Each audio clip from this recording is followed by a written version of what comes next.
Madame, monsieur, bonsoir. Nous sommes heureux de vous compter parmi nous ce soir sur SCBA TV. À la une de ce mardi, le comité central du Parti du Front de Libération Nationale vient officiellement d'élire son secrétaire général. En effet, après une première réunion du comité qui a viré au désordre mardi passé, c'est Mohamed Djemiri qui vient d'être élu aujourd'hui pour prendre la tête du parti. Il a été nommé secrétaire général avec un total de 223 voix. Une fois de plus, les journalistes ont été empêchés de couvrir les travaux du comité central du FLN pour l'élection d'un nouveau secrétaire général, un événement censé se dérouler dans la transparence totale. Quelques participants se sont exprimés au micro de SCBA TV. C'est pas bien. Moi, je suis pour que la presse rentre et constate que c'est clair. Ils ont pris cette décision, je ne suis pas d'accord. Et toujours dans l'actualité nationale, des sources concordantes ont exclusivement annoncé à la chaîne SCBA TV que l'ancien secrétaire général Jamal Ould Abbas et l'ancien ministre Saïd Barkat comparaîtront jeudi prochain devant la commission des affaires juridiques du Palais de la Nation afin d'activer les procédures de la levée de leur immunité conformément au règlement intérieur du Palais de la Nation. Toujours dans l'actualité nationale, c'est à partir de la 5e région militaire que le général de corps d'armée Ahmed Gaïd Salah s'est exprimé et a insisté sur l'attachement de l'armée nationale populaire à la voie constitutionnelle à travers l'organisation des prochaines élections présidentielles dans les meilleurs délais. Il conclura en affirmant que l'ANP compte sur tous les citoyens jaloux pour l'avenir de leur pays, de conjuguer leurs efforts sincères afin d'aboutir aux meilleurs moyens pour mener le pays vers la paix.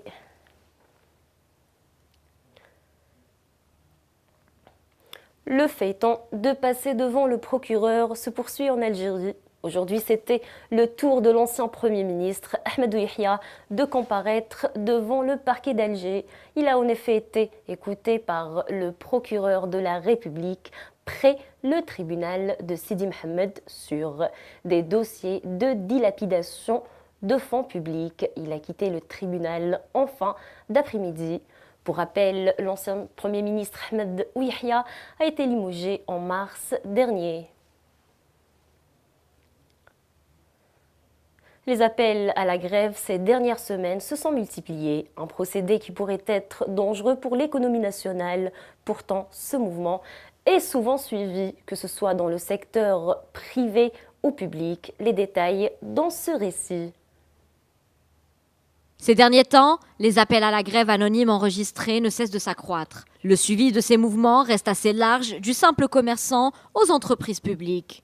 Seul hic, personne ne sait d'où émanent ces appels. Dès qu'un avis de grève est lancé sur les réseaux sociaux, tout le monde se met à suivre sans même vérifier qui est derrière. Faisons cette grève-là comme si c'est exprès pour pouvoir ne pas donner un coup d'évolution pour notre pays. Il me semble que c'est une chose néfaste pour ce pays, pour l'évolution de ce pays, pour pouvoir dégager au moins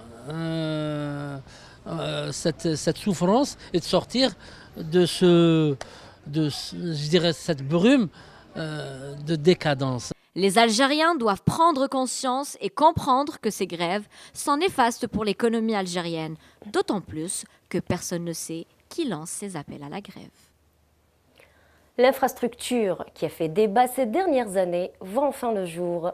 Et oui, les travaux de la nouvelle mosquée d'Alger se sont achevés. Yanis Eid Belkacem vous en parle. Elle a coûté plus de 2 milliards de dollars, a duré plus de 7 ans, a enregistré 3 ans de retard, mais elle a quand même fini par prendre forme, la grande mosquée d'Alger. Possédant un minaret d'une hauteur de 270 mètres, composé de 37 étages, la mosquée est dotée d'un centre culturel de 1500 places. Il comprend un hall d'exposition, des amphithéâtres et une salle de projection. Mais qu'en pensent les citoyens de la troisième plus grande mosquée du monde, après celle de la Mecque et de Médine? C'est une bonne chose, c'est un symbole de fierté pour l'Algérie, le monde musulman et l'Afrique. C'est une bonne chose. C'est une bonne chose, ceci dit, il manque, par exemple, des hôpitaux. Pour moi, c'est du gâchis. À chacun son avis et à chacun ses priorités. Il n'en demeure pas moins que la mosquée est un bijou qui brille de loin grâce à son minaret. Et la question qui se pose, par qui et quand le premier appel à la prière sera fait? Et dans le volet religieux, nous sommes à seulement quelques jours du mois sacré de Ramadan. À en croire le Centre international d'astronomie, ce mois devrait débuter le 6 mai prochain. Le directeur de ce centre, Mohamed Chaukat, explique que le croissant du mois sacré sera visible le 5 mai à l'occasion de la nuit du doute. En outre, le croissant du mois sacré sera visible dans les pays musulmans, soit à l'œil nu, soit à l'aide de télescopes. Et pour finir, je vous propose de découvrir l'actualité sportive dans cette feuille. Touché à la cuisse lors de la 19e journée du championnat face à l'USM Annaba et après une convalescence de plus de 3 mois, le buteur Hicham Mourtar fait son grand retour au sein du JSM Béjaïa lors de la rencontre qui les opposait à l'ES Mostaganem pour la 29e journée du championnat. Son retour rassure ses fans, surtout avec l'approche de la finale de la Coupe d'Algérie. La sélection algérienne de Kempo a participé à la compétition avec 19 athlètes dans la catégorie masculine et féminine, en vue du championnat du monde en Espagne. Cette rencontre a opposé plusieurs nations. Les Algériens ont réussi à réaliser un total de 50 médailles, dont 11 en or, 12 en argent et 17 en bronze, ce qui permet à l'Algérie de prendre la 3e place sur le podium. Voilà, c'est la fin de ce journal. Quant à moi, j'aurai le grand plaisir de vous retrouver demain à la même heure. D'ici là, je vous souhaite une excellente soirée et je vous dis à demain.